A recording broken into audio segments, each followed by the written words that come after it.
Good morning guys, welcome back to my channel. तपाईहरु हेर्दै हुनुहुन्छ इन्टेलबाट ब्लग्स। अनि आज चाहिँ म मेरो कामको बारेमा भ्लग बनाउन गइरहेको छु।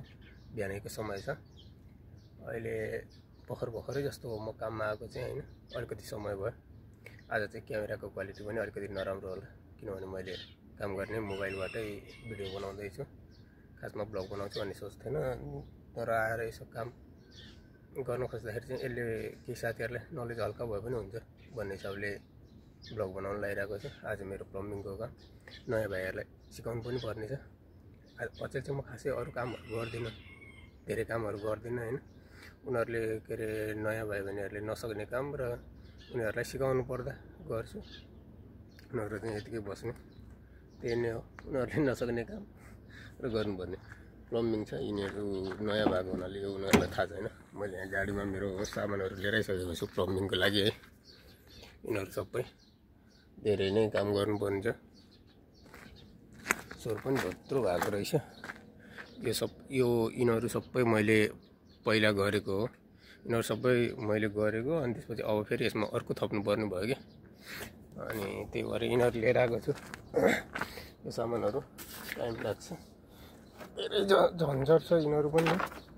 अनि बिचरा यिनीहरुलाई हिजो यो माथिको त्यो माथिको यो कालो झुन्डिरहेको यो पाइप हाल्न भनेको, बिचरा एउटा पनि हाल्न नजानेर पर्खेर बसिरहेको रहेछ। म आउँदासम्म अलिकति लोजिक पनि लगाउँदैन है। यहाँ यो एक थैलो सामान छ, यो सबै भल्भहरु, यसलाई चाहिँ सबै फिट गर्नुपर्ने हुनाले म तपाईहरुलाई देखाउँछु कसरी गर्ने रहेछ, के गर्ने रहेछ भनेर। यो चाहिँ अब जाडो सुरु हुन लाग्यो, त्यही भएर जाडोमा टेम्परेचर मिलाउनको लागि गराउन लाग्यो है त। अब पहिला चाहिँ एक चेक गरौँ है, मिल्छ कि मिल्दैन। देखिया छ कि छैन खै थाहा भएन। यो चाहिँ खासमा चेक गरौँ मिल्छ मिल्दैन।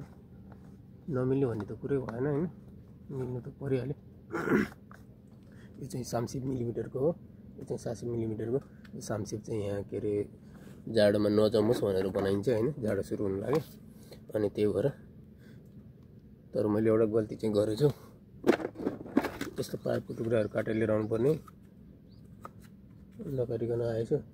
अब फेरि घर गएर ठुलो ग्राइन्डरमा काटेर अनि त्यसपछि लिएर आउनु पर्ला। यस्तो गरेर यसलाई फेरि यस्तो गरेर यहाँबाट फेरि माथिबाट अर्को हालेर अनि एउटा दुईटा तीनटा चारवटा। ओहो धेरै लाग्ने रहेछ त यार, एउटामा चारवटा भनेपछि 7 चौको 28, 7 14, 14 चौको 56वटा काटेर लिएर आउनु पर्यो। म त बिर्सेछु है, पहिले त्यो काटेर लिएर आउँछु अनि तपाईहरुलाई काम देखाउँछु ल।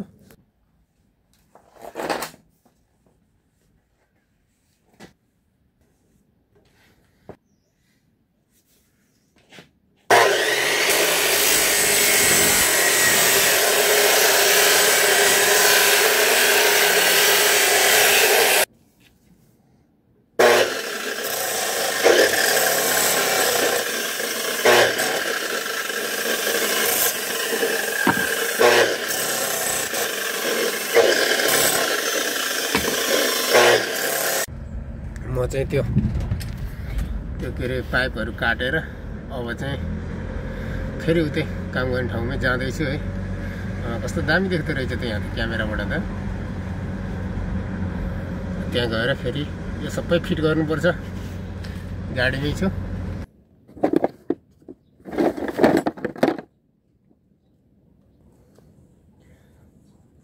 पहिला यो एउटा चेक गरौँ कस्तो हुन्छ, राम्रो भयो भने त्यसपछि सबै गर्नु पर्ला। मान्छेले त दिँदैन, हावाले पनि साथ दिँदैन घरिघरि। के भएको यो?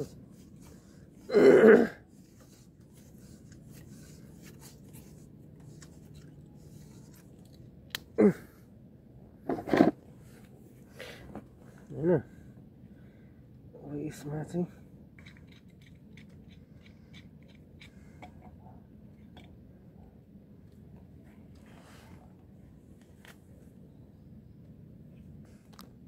यहाँबाट माथि जान्छ।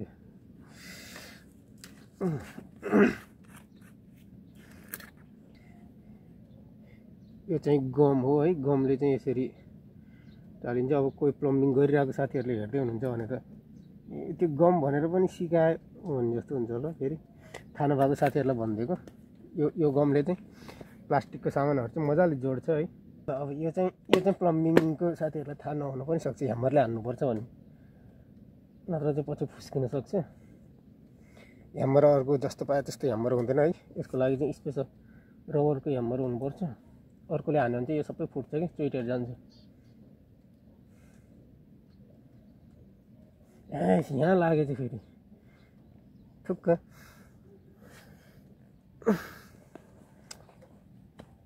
पानी पो रहेछ, ठिक छ।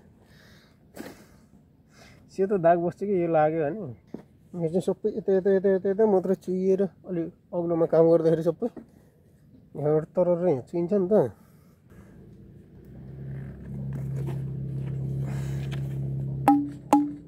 आजको भिडियो चाहिँ सबै छोटो छोटोमा एउटा सानो 7-8 मिनटको कामको भ्लग बनाइदिने विचार गरेको छु। त्यही भएर सबै क्लिप छोटो छोटो मात्रै हाल्छु, के काम गरेको भनेर होइन। अब फेरि तल राख्ने के हुनुपर्ने।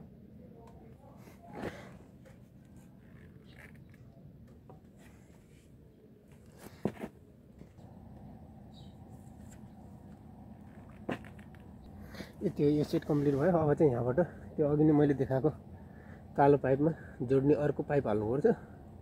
त्यो चाहिँ म पहिला यो सबै फिट गरिरहेको छु, अनि त्यसपछि देखाउँछु है त कसरी गर्ने रहेछ भनेर।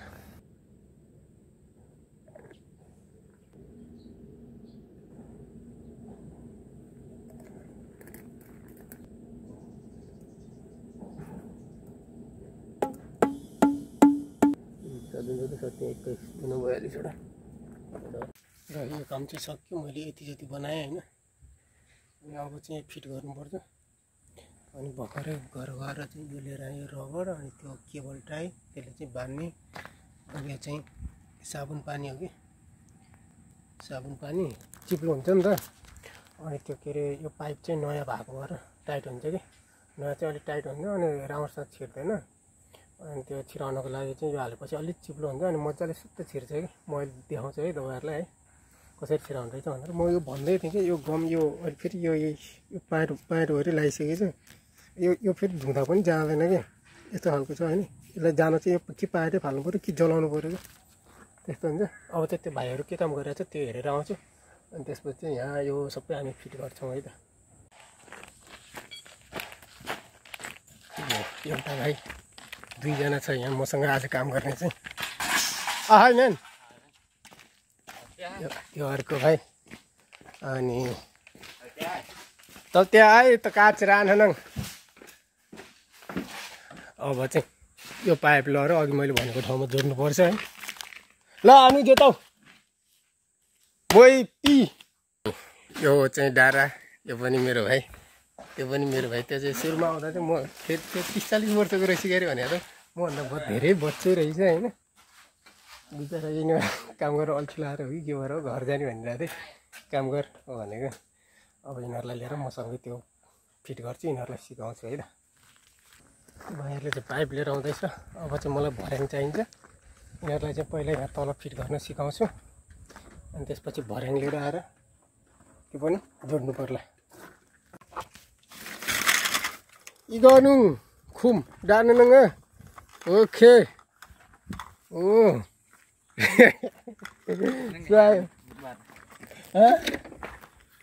इको छाबो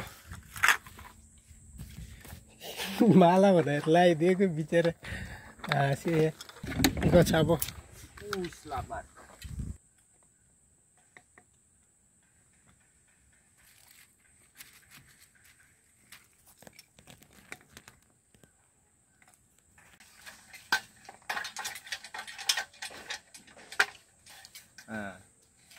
Rồi nhai.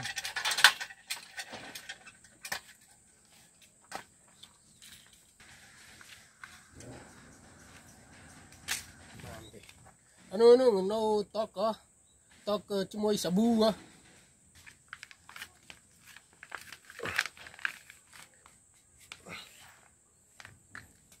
यसरी सुत्त छिराउनु पर्यो। यसलाई चाहिँ यहाँ फेरि बाँधिदिनु पर्यो है।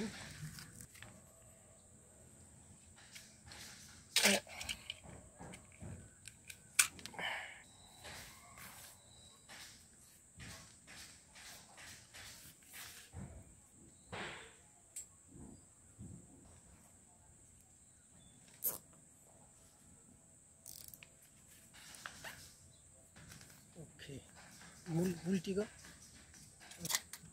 अब यो चाहिँ यस्तो भइसकेपछि चाहिँ यहाँको काम सक्यो। अब अर्कोचोटि पनि अर्को अपोजिट साइडमा पनि यस्तै गर्नुपर्छ होइन। अनि अब यो चाहिँ तल झारेर बाँधेर लगाएर अनि त्यसपछि त्यो फेरि यहाँ चाहिँ पुस्नुपर्छ। काटिको अनि काट पनाङ्गा ओके काट्नु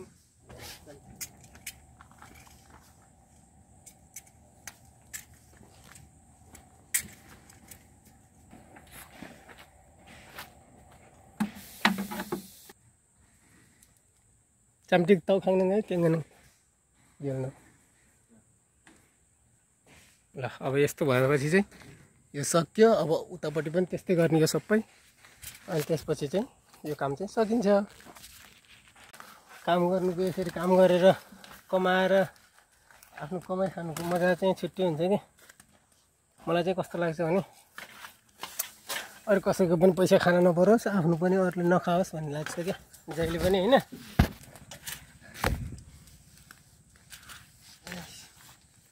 पहिला त अनि मैले झन् धेरै दुःख गर्नु पर्यो क्या।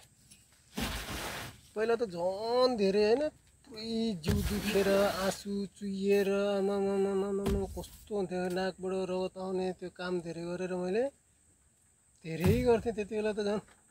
किनभने भविष्य सोच्यो अनि के अरे अहिले काम गरेर पछि सजिलो हुन्छ भन्यो। अनि त्यसपछि त्यति बेला काम गरेँ, त्यति बेला दुःख गरेर आँसु मात्रै चुहिन्थ्यो क्या। त्यो निहुरेर साग हाल्नु पर्थ्यो होइन।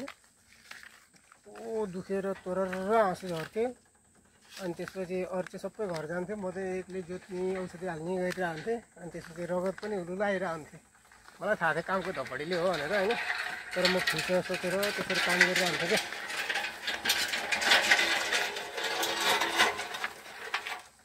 अनि मैले चाहिँ त्यही पैसाले पछि बिहा गरेँ, गरगहना किनेँ होइन। मैले त्यसरी गरगहना धेरै खर्च गरेर बनाउनुको कारण पनि छ नि। अब पछि केही गर्न सक्दैन भने टक्क बेचेर कतै लगानी गर्न पाइन्छ होइन। त्यो भएर पनि मैले त्यति बेला गहनामा धेरै खर्च गरेको क्या। नत्र त सेभ गरेर राख्नु भइहाल्थ्यो नि। अनि तर त्यति बेला दुःख गरेको थिएँ र त्यति गहना चाहिँ जोड्न सक्यो होइन। अरू त अब अहिले त स्वास्थ्य खराब भएर बिग्रिएर उयो मानसिक अवस्था पनि बिग्रिएर कस्तो जिन्दगी कस्तो ठाउँमा आइपुग्यो होइन। त्यति बेला चाहिँ त्यति दुःख गरेर पनि म पुरै खुसी थिएँ क्या, एकदमै खुसी थिएँ होइन। अन्त मैले पनि राम्रोसँग काम गरिराखेँ यार। मलाई त भयङ्कर माया लाग्छ त्यति धेरै दुःख गरेर कमाएको पैसा हो नि त। कसैले त्यसरी नै काम गर्नु भएको छ भने चाहिँ ठ्याक्कै थाहा हुन्छ फिलिङ कस्तो फिलिङ थियो भनेर होइन। त्यति बेला त म झन् कतै पनि घुम्न पनि नजाने, फ्युचर सोच्ने, पैसाहरू कलेक्ट गर्ने, बस्ने। अनि त्यसपछि अहिले चाहिँ बरु अलिअलि यो दिमाग बिग्रिएको हुनाले अलिअलि घुम्न जान्छु, अलिअलि फ्रेस हुनुपर्छ। फ्रेस भएपछि अनि अब अलिकति एउटा सर्जरी गर्नुपर्ने भयो जस्तो छ मलाई। सर्जरी गर्नुपर्ने भए पनि गरेर अनि त्यसपछि नेपाल गएर एउटा काममा हात हालिहाल्नु पऱ्यो, जसले गर्दा खाने बाटो होस्। अरू केही गर्न नसके पनि होइन, सकेसम्म राम्रै जिन्दगी बिताउँछु भन्ने हुन्छ। कहाँ गएर के हुन्छ। मैले त एउटा कतै केही गल्ती गरेको थिएन होइन। जान्ने बुझ्ने भएपछि, ठुलो भएपछि न जाँड रक्सी खानु, न कसैको छोरीचेली समाउन जानु, मतलबै जानु। त्यही भएर अब चाहिँ एउटा खाने बाटो गर्नु छ मजाले।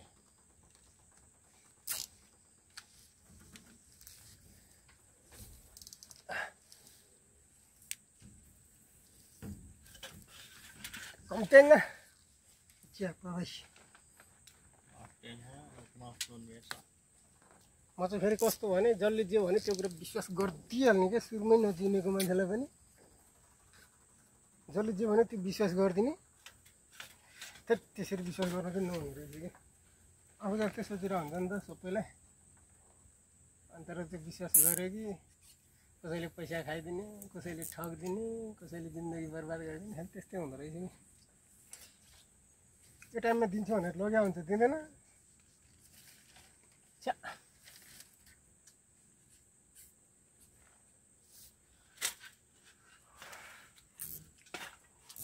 तपाईँहरूलाई आजको कामको छोटो भ्लग देखाएँ है मन पर्यो कि परेन कस्तो लाग्यो तल कमेन्ट गर्न सक्नुहुन्छ अनि